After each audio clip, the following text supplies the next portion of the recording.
ರಸ್ತೆಗಳಲ್ಲಿ ನಮಾಜ್ ಮಾಡಿದರೆ ರದ್ದಾಗಲಿದೆ ಪಾಸ್ಪೋರ್ಟ್.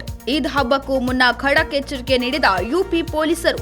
ಈದ್ ಉಲ್ ಫಿತರ್ ಹಬ್ಬಕ್ಕೂ ಮುಂಚಿತವಾಗಿ ಉತ್ತರ ಪ್ರದೇಶದ ಮೀರತ್ನ ಸ್ಥಳೀಯ ಪೊಲೀಸರು ಮಹತ್ವದ ಕ್ರಮ ಕೈಗೊಂಡಿದ್ದಾರೆ. ಬೀದಿಗಳಲ್ಲಿ ಅಥವಾ ಬೀದಿ ಬದಿಗಳಲ್ಲಿ ನಮಾಜ್ ಮಾಡಿದವರ ಮೇಲೆ ಕಾನೂನು ಕ್ರಮಕ್ಕೆ ಮುಂದಾಗಿದ್ದಾರೆ. ಮಾತ್ರವಲ್ಲ, ಪೊಲೀಸರ ಎಚ್ಚರಿಕೆಯನ್ನ ಧಿಕ್ಕರಿಸಿ ರಸ್ತೆಗಳಲ್ಲಿ ನಮಾಜ್ ಮಾಡುವವರ ಪಾಸ್ಪೋರ್ಟ್ ಕೂಡ ರದ್ದಾಗಲಿದೆ ಮತ್ತು ಅಂಥವರು ಸೆರೆವಾಸದ ಶಿಕ್ಷೆಯನ್ನು ಕೂಡ ಎದುರಿಸಲಿದ್ದಾರೆ. ಈ ವರ್ಷದ ಈದ್ ಪ್ರಾರ್ಥನೆಗಳು ಮಸೀದಿಗಳು ಮತ್ತು ಕೆಲವು ಗೊತ್ತುಪಡಿಸಿದ ಸ್ಥಳಗಳಿಗೆ ಸೀಮಿತವಾಗಿರಲಿವೆ ಎಂದು ಮೀರತ್ ನಗರ ಪೊಲೀಸ್ ಅಧೀಕ್ಷಕ ಆಯುಷ್ ವಿಕ್ರಮ್ ಸಿಂಗ್ ದೃಢಪಡಿಸಿದ್ದಾರೆ. ಸಾರ್ವಜನಿಕ ರಸ್ತೆಗಳು ಧಾರ್ಮಿಕ ಸಭೆಗಳಿಂದ ಮುಕ್ತವಾಗಿರುವುದನ್ನು ಖಚಿತಪಡಿಸುವುದು ನಮ್ಮ ಉದ್ದೇಶ ಎಂದು ಅವರು ಸ್ಪಷ್ಟಪಡಿಸಿದ್ದಾರೆ. ಅಲ್ಲದೆ ಈದ್ ಹಬ್ಬದ ಸಂದರ್ಭ ಯಾವುದೇ ಅಹಿತಕರ ಘಟನೆಯನ್ನು ತಡೆಯಲು ಈಗಾದಂತಹ ಪ್ರಮುಖ ಸ್ಥಳಗಳಲ್ಲಿ ಪೊಲೀಸ್ ಮತ್ತು ಅರೆಸೈನಿಕ ಪಡೆಗಳನ್ನು ನಿಯೋಜಿಸಲಾಗಿದೆ. ಡ್ರೋನ್ಗಳು ಮತ್ತು ವಿಡಿಯೋ ಕ್ಯಾಮೆರಾಗಳು ಸೇರಿದಂತೆ ಹೆಚ್ಚುವರಿ ಕಣ್ಗಾವಲು ಕ್ರಮಗಳು ಜಾರಿಯಲ್ಲಿರುತ್ತವೆ.